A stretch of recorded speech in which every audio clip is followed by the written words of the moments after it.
here, contributor to LiDAR, Master of Protocol Relations in the DeFi for a while, so to speak. Second introduction from today, but here are the rock stars and the people we want to hear talking, so I'll give them the mic to introduce themselves and the projects and protocols they work with from. Hi, I'm Rose. I'm Chief Strategy at Stakestone. So we are building a universal standard of liquid ETH and BTC backed by an adaptive staking network. Being adaptive meaning that we can change the underlying strategies from like Eigenlayer to symbiotic to like different like AI deepening consensus mechanism. And right now we have about 170k ETH staked and across 140k users, stakers across the globe, and 90% utility rate for our Stone Ethereum. So hi everyone, my name is Sergey Kunz, co-founder of OneInch, software engineer, software architect. OneInch is a bigger ecosystem. We started the aggregation among decentralized exchanges. Nowadays we have multiple products like non-custodian wallet, working hardware wallet, have intent-based protocol for swaps, limit orders. So building a lot of things, also looking into the staking topics in terms of like we have our own staking and we can maybe improve it in space. Hello, my name is Dennison Bertram. I'm the co-founder and CEO of Tally. We are a DAO twinning platform, but we're actually now building the liquidity layer for restaking with governance protocol tokens. I am Amadeo Brands from UMass. We're building a liquid restaking token, and we are vertically integrating with all the different restaking protocols and building basically liquid restaking strategies that wrap around different AVS strategies and across different chains. Hello everyone, I'm YJ, the co-founder of OpenLayer. So what we do is a modular authentic data layer powered by everyone. So basically we allow anyone, they can download a browser extension or mobile app to start contributing data for our network. The data here to be both public data available on the internet, as well as the user personal data stored in the Web2 database today. And then we do the data validation and supply to the data customers. So right now we launched our ABS on the Eigenlayer mainnet 2 months ago. We have onboarded more than 50 operators and billions of real-estate assets so far. Awesome. YJ, let's continue with you. So data availability is really a problem, especially when you have so many decentralized networks and layers. So as a showcase, you initially started with popular commodities, like pushing the price of gold, of silver, to on-chain work. Can you drive us a bit towards understanding what use cases is this enabling in terms of DeFi, maybe outside of DeFi? What else can we push with data availability and oracles? Yeah, that's a great question. So basically the value proposition we do and the problem we are solving is a data interoperability problem. And so this should be both like public data and the private user data. For the public data, the main problem we have seen is there's a massive data set which should be helpful for both on-chain and off-chain customers, but it's very hard to get them in a centralized way today. For example, that could be because of the IP block, because of the sensorization, and that's the reason we do that in a decentralized way. Everyone can join the network, and then they can supply the data for both on-chain and off-chain customers. So for the on-chain side, the developer interface is more like an oracle, but different from the traditional oracles. What we provide is generic, verifiable off-chain data that could be, for example, the commodities, which is just mentioned, or the sports data, things like that. And another strong use case we do is to unlock the power of the user personal data. So that could be your shopping history on Amazon or your account balance in a centralized exchange. So all of this data, Web2 data is locked in this Web2 centralized database today. But we are able to help the users to share it, generate the proof, and share to the data customers. So some of the powerful use cases we have seen include, for example, this year we are seeing a strong growing trend of the AI and AI agent customers. They want to access the user personal data to do, for example, fine tuning based on this data, and that's something we can help provide for them. Yeah, so there are lots of many use cases we are solving, we are building. Right now, we focus on the real assets RWA use case and also the AI use cases. These two are our main focus for recently. Thank you. Amadeo, this one goes out for you. So, as an LRT, you're a very hot topic. And recently, there was announced a merger of two LRTs. Essentially, can you drive us through it? How does it work? Is it hard to manage multiple communities? How to manage expectations, giving the points trace, and the whole process behind it? Yeah, great question. So yeah, we recently merged with Prime ETH from Origin, and it's we call it like an upstream merger. So mergers in crypto have been done multiple times, and we have observed them, and we basically give the users their own option to either accept this merger and basically merge over their Prime ETH in this case to YM-LSD-E, one of the new products that's gonna go live soon. And the users have their own choice. Do they want to merge to YieldNest and get rewarded, or they don't like the merger and they just want to withdraw back into OETH? That's up to the users themselves. So we're not having to manage two communities. It's basically two communities that then merge into one. So it's an upstream merge, an upstream PR, basically. So it's a very natural merger, and it's also a merger that kind of happened in almost like a week or two. It was very fast. I was already connected with the Origin and the Prime Stake communities, so I was already in touch with their main leadership there, and we knew each other already, so it was like very natural fit. And so far, since the withdrawals from Prime ETH have gone live, only one person has withdrawn. So it's everybody seems to be very positive and very well aligned with that. And we did that by communicating, doing a lot of AMAs and listening to the community, and it's going actually very natural. Very nice. You actually started as an LRT, right? But we have a unique case here as well with StakeZone. So Rose, if you can drive us through a similar process, but not of acquisition, but transition. And so you powered the growth of Manta Network with your technology, where you bootstrap them to have a network native rewards. I won't say yield because it's not compliant, so yeah. But now there's a proposal to transfer into restaking. What are the opportunities? What's the growth direction that you see, and how are you executing it? Yeah, I like how you, the clarification between reward bearing and yield bearing. I think it's like two separate things, because that also distinguishes the difference between our product layers. So because of our unique architecture, our Minter contract and our strategy vault contract is separate. Basically, we can change our underlying asset through our on-chain proposal mechanism, where before we're deploying Lido, SDTH, and then deploying that into EigenLayer, or even changing a portion of it to Symbiotic is very easy for us. We don't need to issue a new ticker symbol for the Stone ETH, Liquid ETH. So that really benefits DeFi integrations, mass adoption, and we're rebalancing layer 0 omni-chain of descendant tokens. So we can easily the Stone Ethereum itself can flow seamlessly across different protocols to get that reward layer from Manta, and now with Squirrel and different layer 2 like Linear.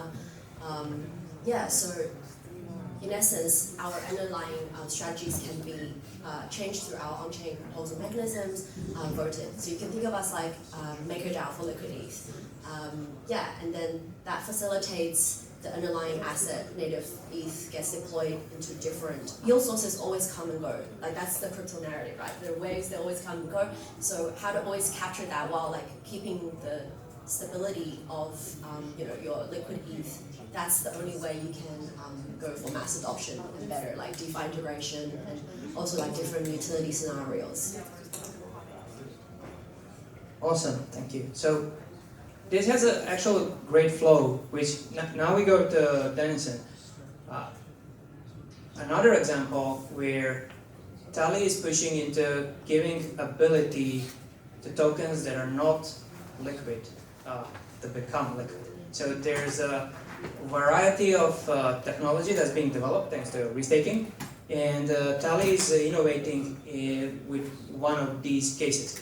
So, for example, thing that comes to my mind because I'm a DAO contributor is being able to essentially liquid stake governance token, which then can be used as a collateral on any ABS which generates APR, and then at the same time I can maintain ability to vote, which is game-breaking, not game-breaking, but game-winning to be more precise for DAOs. Can you drive us through the process and expand a bit on other assets that actually benefit from this use case? Yeah, so in my previous talk I talked a little bit about how actually everything is an asset, everything is collateral, and you have to always be making this decision as to whether or not your asset and collateral are actually productive things to hold. As soon as you come to the conclusion that what you're holding is not a productive asset, the smart people in the room exit really quickly, right? Because at that moment that you realize this is the maximum opportunity cost that you have in holding this asset, so you get out. What we're doing is, if you take a step back and think about it, a nice way that I phrase it is, what do you think is more valuable? Ethereum or everything that's going to be built on top of Ethereum? And then I give that as sort of a parallel to the internet, which is more valuable, the internet or everything built on top of the internet. And clearly, everything built on top of the internet is more valuable than the fiber optic wires that are out there today, right? So if we think forward in the future and we think about restaking today is really linked to the idea of ETH. Right? Because they're staking ETH, you think, oh, let's restake ETH. But really, it's about reusing economic security. And economic security comes from anywhere, right? And where it's going to come in the future is from the protocols that are built on top of Ethereum. Because there's a limited amount of ETH, but there's an unlimited amount of economic security available from new ideas. Right? Fundamentally, we can build new protocols that build new ideas and generate new economic assets that we can use in restaking. So what we're doing is we're enabling protocols which today are kind of stuck in this weird regulatory purgatory, but also in this kind of meme coin land where the DAO tokens kind of don't have value, despite the fact that they back billion-dollar ecosystems, right? These are L2s, these are DeFi protocols, these are oracles, right? These tokens, they manage these things, and the very, very core functionality is they have the ability to turn on fees and return value. So once we return value to these tokens, there's clearly a link between what their economic utility is and the ability to back other services with their value, right? And the greatest example I think would be like today is, would you take ETH or Uni to back your ABS? And it depends. Today you might want ETH, but tomorrow you might also want Uni, especially if it's a service that's actually being built by Uni. I give examples with L2s where they have a number of off-chain solutions and they want to back it with their own token. Why not? They have their own economic security. So we're really excited about this because it means that staking can grow so much larger. Sometimes if you take a step back and you think about the conversations we have, if it were only ETH, we're actually fighting over a very small pie. Right? Like everyone in the room is building all these different things, but you're actually fighting over a very, very small amount of available economic security. Right? Because if you think about it, people have been able to stake ETH for years, and we don't get that much higher above 30%, 40%, right? Like there isn't that much, we're kind of at a local maximum on the economic security available from ETH, right? So allowing protocol tokens to be used as collateral, and to be used in restaking really expands what we can do with restaking. Thank you. Sergey, I mean, 1inch started as a DEX aggregator, and you're basically enabler and connector to all of this. We touched upon it, liquidity so many times here, and it all happens on our awesome infrastructure that backs this and gives us capabilities. But now you grew to be a one-stop shop for DeFi. Do you see restaking as too complex for onboarding of new users? Or you see it as business as usual and can rapidly scale with new use cases? I think it's very complicated for the normal users, new users especially. And yeah, we can improve by building better user experience, applications, better UX, and also better education. So, but there are definitely a value add topics what risk-taking brings. Yeah, and yeah, we need just to improve and develop and continue. It was a great intro for each individual. Now we're moving more towards group questions. So, technology is at the early stage. We established it in a previous panel. We all are aware that it's a good testing ground, and our tradition is to test in production, obviously. But so, do we see implementation in future of slashing AVSs as something that might break the rapid scalability? Or we see it as something that is normal and natural flow of things? Because obviously slashing means higher security because everything needs to be more strict. It should be strict from our point of view. So otherwise you can play around with that and cheat, you know. But of course then you have the problem that adoption maybe can take longer, yeah, and yeah. Yeah, I think we should separate like in restake. I think there's something like we're most now focused on network security, so things like single finality or things like expressor systems or branch are all shared sequencing is all network security. But I think we will see in the future we will see also a lot of other use cases that might also involve capital formation, risk underwriting, and other AVS use cases that we don't really see yet, and I think that's also what you are alluding to with like restaking, for example, tokens from bigger applications like maybe Frax or for other assets that want to decentralize part of their DeFi stack while restaking, or Tracera, which I just had a talk with. It's like they want to do threat prevention, but maybe then if you can restake to a protocol and then this protocol gets hacked, the users they can see if something goes wrong. There's a certain amount of capital that will be redistributed to users if there's a hack, for example. So I think there's a lot of different use cases that can fall underneath that, and I do think for network security we should be very careful for slashing, but for other use cases the slashing might be more of a feature than a bug.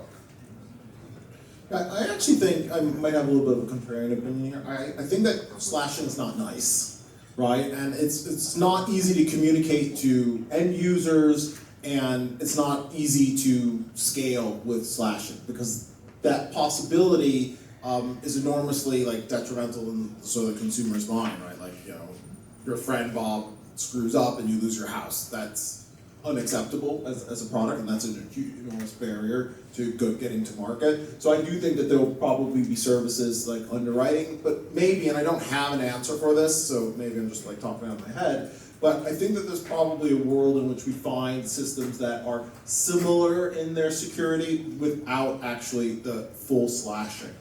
Because users just aren't going to sign up to systems where they have a chance of like loss at the hands of someone that they don't know. I understand that this is how we're supposed to do it, but I think that that's an enormous barrier to consumer adoption.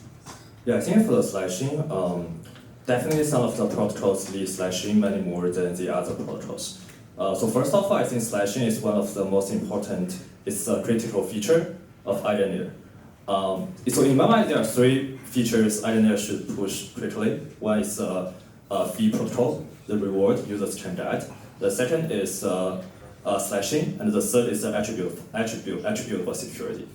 So in terms of slashing, I think, for example, in our use cases for OpenLayer, we leave that pretty much because what we do is using the restate assets, we can assume the data we get is correct first, and then we run the verification afterwards, so that if the node is detected to be malicious, we can slash part of the restate assets. And also, from my understanding, some of the other AVS use it in a similar way. For example, we see the ZK coprocessor, we see the FHE coprocessor. Basically, both of them use restate assets, so they can do optimistically. They can assume correctly first, and then run the cryptographic verification, which usually needs to take a few seconds.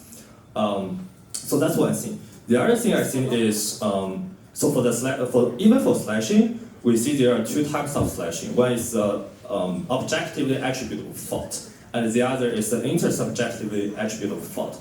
For example, what we use is objectively attributable fault, which means as long as you act honestly, then there's no risk you can be slashed.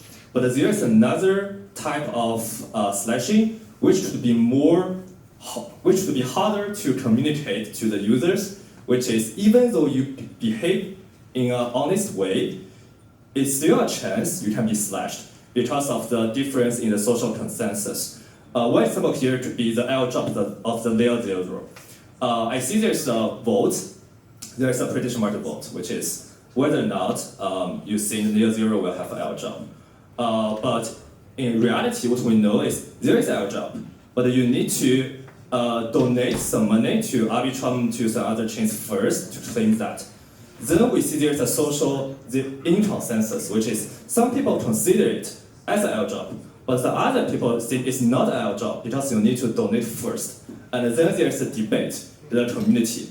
And what I see is for eigenlayer use cases, they will solve this in the new eigen token, which is intersubjectively attributable fault. But I can see this can bring more confusion and it's harder to communicate to the risk takers. Yeah, I think that's a bit of my point right there, where you could have a consumer that says, no, clearly it's not an airdrop, I had to pay for it, and yet they're slashed because they're not in the majority. That's really hard to explain to users, that they lost their money because the majority decided to take it. That's hard. Given everything that's been stated here, is it too early to kick off the mass scaling?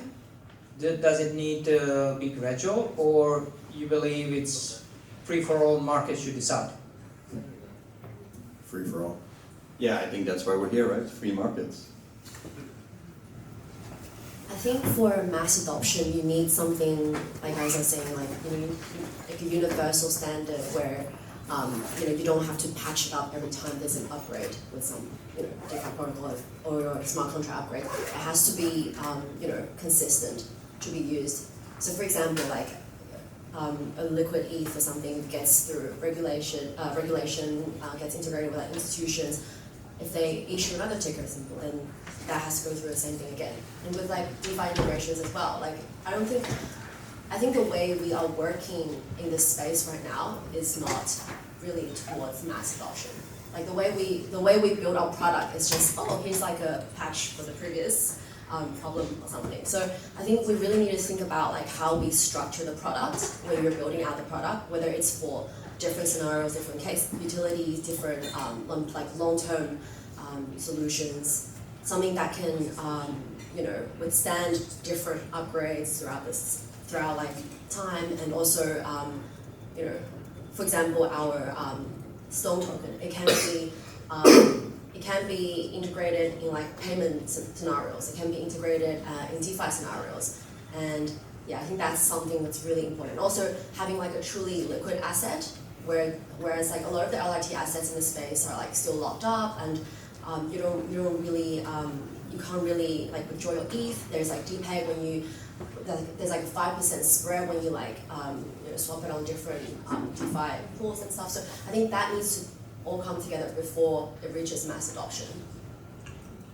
I think it's also worthwhile asking ourselves if restaking is something that should be mass adoption. When I hear mass adoption, I hear like my grandmother using it, and just her holding LRTs and like staking and intersubject. Maybe it just doesn't vibe together. Right? Maybe it looks more like in the future you have a pension fund, and under the hood there's thousands of analysts who are really smart who are doing this, and of course they take a substantial cut of the rewards, but at the end of the day maybe that's the cost of you being able to like use this product without being a rocket scientist essentially. But doing it now, would it put strain on the technology itself? Like in terms of when you think of hyperscaling, yes, it means onboarding tons of users. but it also means a lot of infrastructure gets attached to it, right? Which creates additional strain to the code, which never was used in that direction. And that's why I was asking, slowly or fast? I mean, I would prefer fast. I think it's all about extracting away the complexities, making it very easy for the user, but giving them a solution to always dig deep and find out if they want to, right? So we need to write very good risk reports or very nice disclaimers, have a very easy to use interface, but then if they want to, they can dig down as deep as they want to and actually figure out all the things if they want to go that deep, right? If you use banking products today, you can't go into weird perspectives or something, but then you will never find, it's all hidden. And in crypto, we should build all in the open. But I think, I hope it's going to be a fast adoption, and I think it depends on how much more shenanigans is the traditional finance industry is going to do. The more they do that, the better the adoption will be for us. So. Yeah, I would also say fast. Yeah, I would say from the perspective of the Eigenlayer as a shared trust marketplace, because right now we see there's so many risk takers. We see more than 4 million ETH on the platform. But on the demand side, I would say we only see like a few AVS.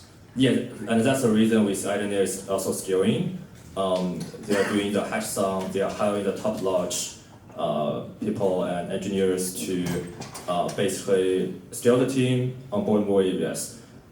Yeah, actually, I want to see more AVS in the space because right now there is a strong balance between the supply side and the demand side. Yeah, that's just something I want to add on here. Yeah, I think it's worth thinking about mass adoption from the two sides, right? From the capital providing side and the services that need that capital for security. And maybe the restaking, the mass adoption actually has to happen and people needing this technology first for the other part. Yeah, I would like to add, you cannot force adoption. You can only create an environment where you cover demand and you generate value. As soon as you generate value, adoption comes automatically because there's a value what someone can arbitrage or take. Yeah? And it's the same happened with us. We just have seen this demand for something, we generated value by providing really nice tool what solved problem and pain and saved time and money for people, and adoption came by themselves in terms of like user adoption. We truly pack a lot of expertise and building experience in the lineup. So I'm curious to ask, Eigen launched first and became synonym for risk-taking. Are we looking at winner takes it all, first mover advantage, given there are hundreds of AVSs being built already to be on top of Eigenlayer, or we see competition coming up, which is often a good driver for innovation in our space, right? But then there are multiple directions. There are aggregation layers, there are specializations. So where do we see this moving forward, and are we actually seeing sort of a winner-takes-all environment? I guess competition is great in terms of like for the user at all. And if you are alone, and you're building like one thing and only you are in the market, then you became lazy, and the user actually will benefit from innovations, competition. So it's very important to have competitors, and I think like it's like always everywhere. There are people who compete. It's sometimes okay to be number two. So I say always to my team that I'm okay to be number two after Uniswap. Fine, they are in the front. They deal right now with second. We are happy that we have time to prepare ourselves for some other topics. I'm okay to be number two, and the same like also here. You have a lot of competitors who are building in the same space, and you should think about that other people, like other companies, also onboarding other people. Yeah, so they actually do your job as well. It's very important.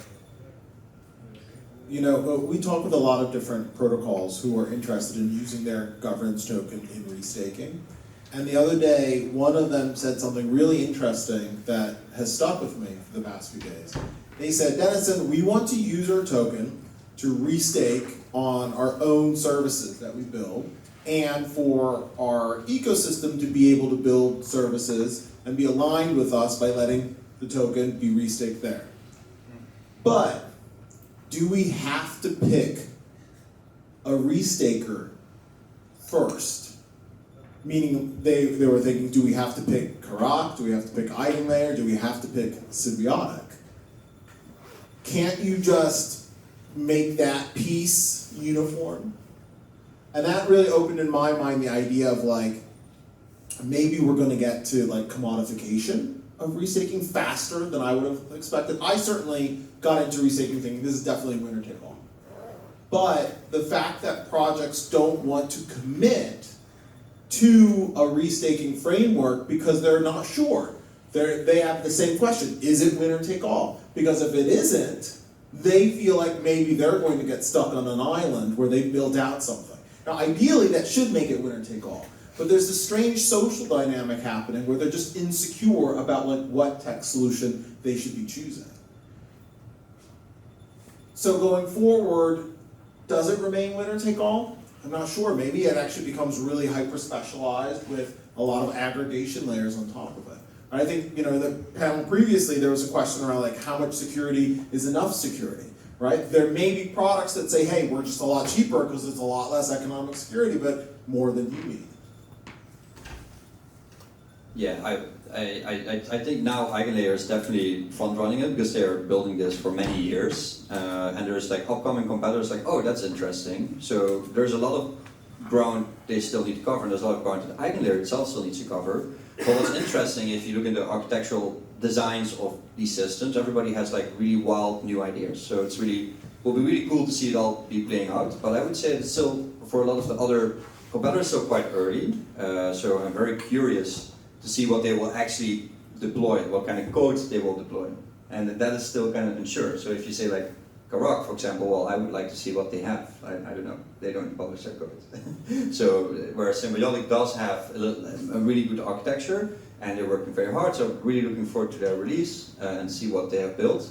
And Eigenlayer, we can see what is being built, but in general I would say it's still quite early. But I do think what I already see, I think there's a lot of different ways to do it, right? So where I think Eigenlayer is specializing in network security, is really specializing in certain vertical, and where I see Symbiotic, I see Symbiotic moving more into this kind of custom slashing, like just whatever you want to build, not, you know, they do a hands-off approach, I think. It's more open, and it's all open, but it's like, I see a lot of different architectures emerging, and I think they will all compete, and the faster and the more they compete, the better products we can build on, I would say. So we are scaling for the users, obviously. Everything what we do is for the users. Do we see enhancement of the scaling itself in restaking by migration of the users from other ecosystem, other L2s, for example, for specific use cases of L2s, or other consumers of specific services, or do we see onboarding of brand new users as a key thing to happen? I would like to see onboarding new users. Something that I'm a little bit worried about in the restaking ecosystem is that it's fighting over one pie, right? The opportunity really is just to massively grow, right? Like I had a tweet a couple weeks ago about how you could maybe use restaking for just like protecting yourselves against like judicial jurisdictions. Just like scale the security available on chain, off chain. Maybe there's a world in which we don't have to bother really fighting over just like how much ETH there is, but really just apply restaking kind of everything out there in the world, which would be really exciting. Because in a way, it's kind of like an insurance policy.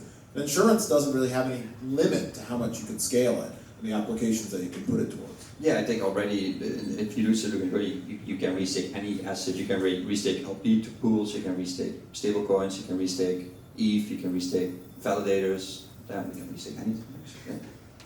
That's exciting for me.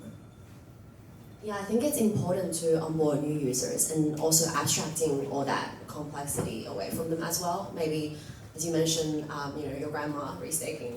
I think there is a way to create like a super like abstracted process for them to be able to restake. It could be like through like institutions or regulatory parties like custodial solutions, and it could be like, okay, you want an option of like staked ETH on top of like HashKey cloud like deck or something. So it could be like through these ways that we onboard like new adoption, like mass adoption, and this way we're not just fighting over the same pie.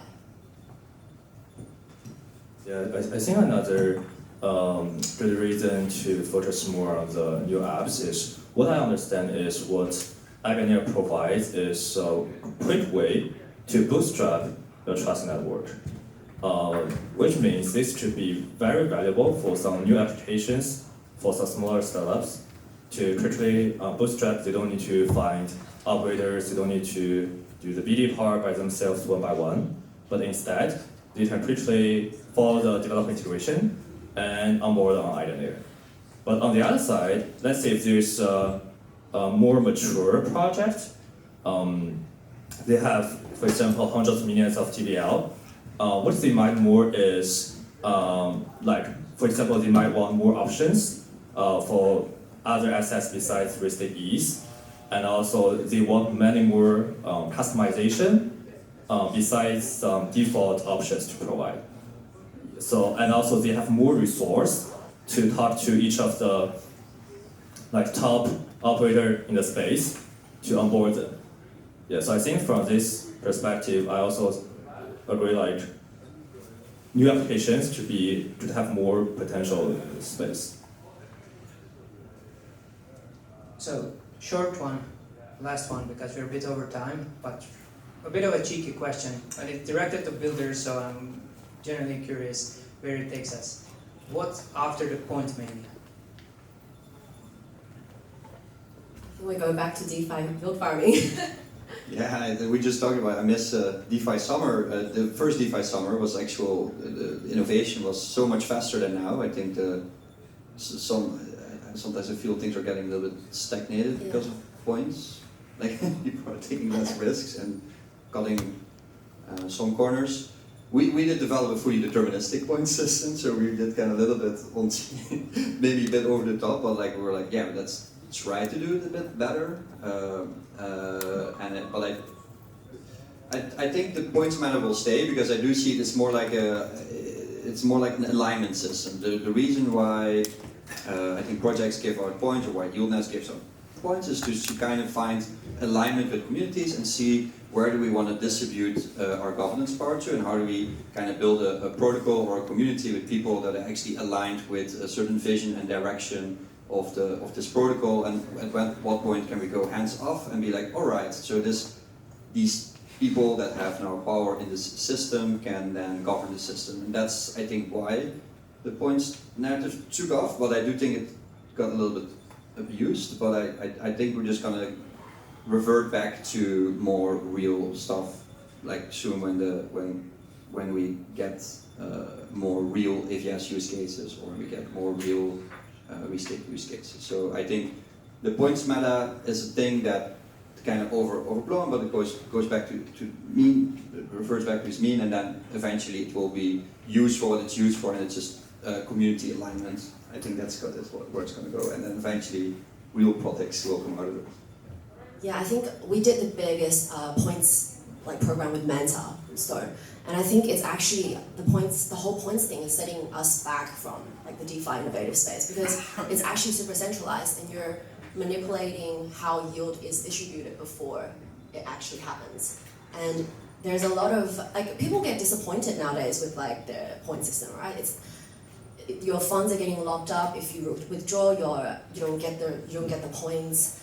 And it's actually, I think, and the way it's like calculated, and the way it's not on chain. It's super like centralized. And also, you talk to like whales, and then you say, okay, I'm going to give you a boost, and then you're essentially manipulating the market, and it's steering us away from like decentralized DeFi and all that. So I think it's actually setting us back. I think points are here to stay. Your local coffee shop does points. Your local restaurant does points, your airline does points, your hotels does points, car rental does points. Everything, practically everything in your life has points if you looked around and you cared for those points. I think the point about it being the point about that being centralized is also it sort of leaves like maximum optionality open to the teams who are doing it sometimes as regulatory arbitrage, sometimes as consumer engagement, sometimes as pure marketing, and they kind of need to leave their options open a little bit early on. I do expect there to be a lot more disappointment with points ahead, but if you think about it, in the real world, most points that you collect are disappointments anyway, so I think that people should just get used to points being disappointing. That's what it is, but there are going to be some folks out there who, you know, get the 10 cappuccinos to get one free and the 10 pizzas to get one free. But the rest of them, they'll see it and they'll clip the card now and then, but, you know, they may come back from a marketing point of view, but, you know, I would say just expect to be disappointed, but don't think they're going anywhere. Yeah, so I definitely agree with this. Yeah, actually, I think the problem of this is not because of points. It's because of the value of the token when points is converted to the token. For example, we see, let's say, an easy example, the airdrop of the Blast. Why people don't like points is not because of its centralization. Every airdrop is centralization. Even before points, we see the airdrop. It's more centralization, and also it's non-transparent. Like for points, I think it's a little more transparent than the traditional airdrop method. But why people don't like Blast points is because when the points convert to the token, the value or the revenue the users get is not as expected as they have before. For example, if we see right now we see a strong market, or we see there are many new exciting applications in the space, we see more money inflow to the market, then everyone is happy. Centralization is not a problem anymore. So I would say like it's centralization is just attitudes, but the deep reason or deep factor is because of the missing of the new exciting innovations in the space, which leads to a not bullish market right now. Yeah. Amanda, correct me if I'm wrong, but you're actually, as you described, you're building an ABS already. So essentially, by design, it implies you're thinking long-term. Aligning with everyone is here to stay is going to be for something specific, maybe a cap, maybe a boost, no promises. But does it mean that we are venturing into like a point system which is permissionless? Can it help Lido and can it help 1inch, which we were here, so before the times of points. So it was very hard to follow with assumptions as you all described. Everyone presumes some value added to it, but it doesn't need to be specific monetary value. So can it help in these use cases? Yeah, so for Eigenlake Hackathon we built Point Guard because we actually analyzed a lot of the point systems and actually found out like, oh my god, like all of them are like diluting. It's not really fair for the early users. So we built Point Guard so then the point system itself doesn't have a database. So, but fully deterministic, I mean that it's kind of like on-chain actions, and if the database goes away, you can always replay that on-chain. And then there's an ABS that you can, if you can prove that we didn't give the right amount of points, we will get slashed, right? So we kind of were innovating in a kind of fun way how to kind of, at one hand, kind of showcase what an AVS is, what restaking is, and at the other hand, kind of improve our own point system. And we came up with this kind of was more of like a proof of concept that we didn't fully release it, but it's more like something we have in the background. We might fully release around our TGE to kind of showcase to our users like, look, you did these actions on chain and you get these amount of rewards for it. I think actually, yeah, I think protocols like Lido or 1inch or Frax has Fraxtal points, for example. I think it is going to be something ongoing because you do want to have distribution of value, but you want those on-chain actions. You don't know what the value of an on-chain action is beforehand. So maybe you only know the value of an on-chain action afterwards. So there you could use something like point guards or a fully deterministic point system. I do think yes, there's every point, everybody's disappointed, but I think the reason why everybody's disappointed for a lot of the point systems is because in the background there have been a little bit of shenanigans with the points that I have witnessed. I don't know for Blast or other ones that have gave away maybe points to certain VCs or certain deals, and I think that needs to end. And I do think point systems are not necessarily bad, but the way they're implemented and the way that people can just kind of do everything with it is not in a good way. So we should bring back crypto native values into these points, and then they might make more sense. And I think that's important. And then points are here to stay. The points in the current form, I don't think they will stay actually. In the current form has like, oh, it's just this intransparent thing, and yeah, you might get something. I think points will stay, but there will be a clear outcome of what users should get for certain actions that they did. And right now, this is not the case.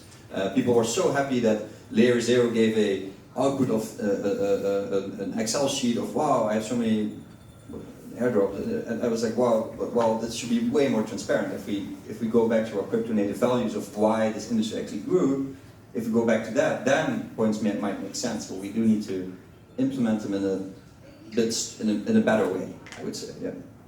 Can I just ask one last thing here, though?